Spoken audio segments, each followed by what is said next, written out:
This is Ask Brock. I'm Brock Yorty. This week's question comes from Carson. Brock, I'm drilling a 150-foot 10-inch well, 40-foot of screen. I want to air develop with a phosphate-free dispersant first. How should I apply this? Great question. It's a classically trained guy on that PFD. That's a great product. There's also some great thinners out there. We want to make sure first and foremost that they're NSF standard 60. Tripolyphosphate is not acceptable anymore.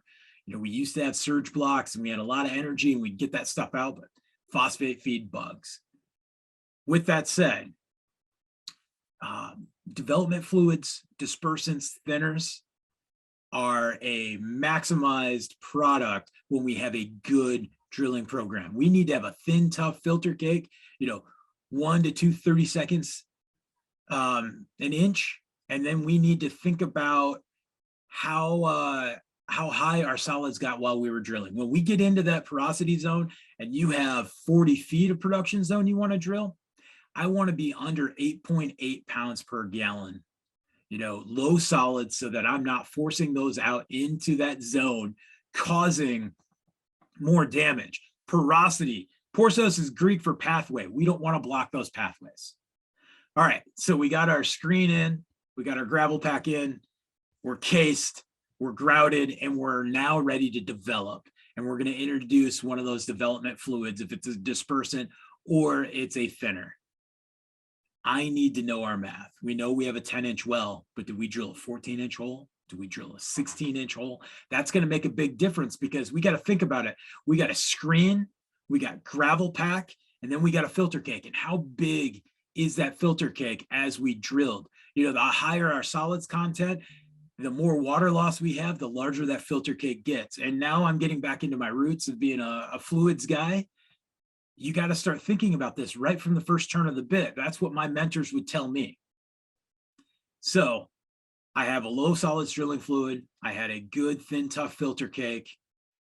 I'm now going to jet and swab that development fluid out of that screened interval. So if I'm thinking about PFD, a good ratio that I've been very successful with is 1 gallon in 500 gallons of water. And I've done my calculation on my borehole volume, and I'm going to do 2.5 times that. So I don't know what size borehole you drilled, but let's just say if this was a 10-inch hole, it's 4.08 gallons per foot. I'm going to do that 2.5 times, and I have 40 feet. So I'm going to be right around, 500 gallons. And I'm going to run in with that dual disc swab, and I'm going to introduce 10 gallons per foot, starting at the bottom with some swabbing.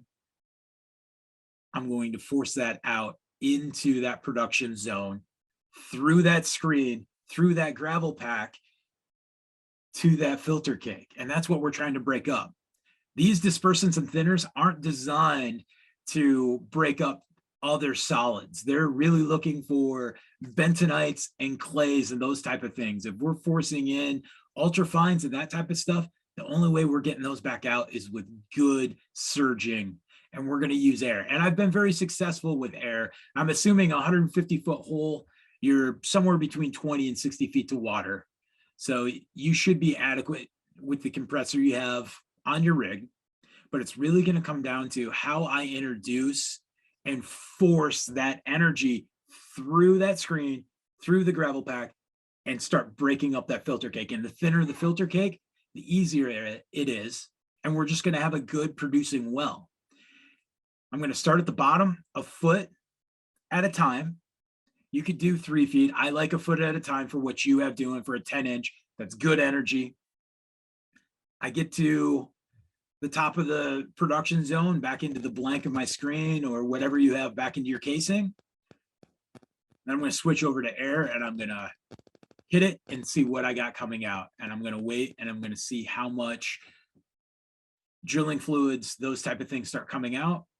And then I might have to do this again. I love the Johnson screen groundwater and wells class back in October. They use the same analogy that I've used for years. It's just, we think about Thanksgiving Day and it's time to clean the dishes, and some dishes are going to be able to soak, other dishes are going to need us to take some time and scrub, and all of that energy in and out in that production zone is what's going to cause us to open up those pathways, get the good water in and produce it out, and we'll have a long lasting well. It's an excellent question, Carson. Let me know how it turned out for you. Thanks.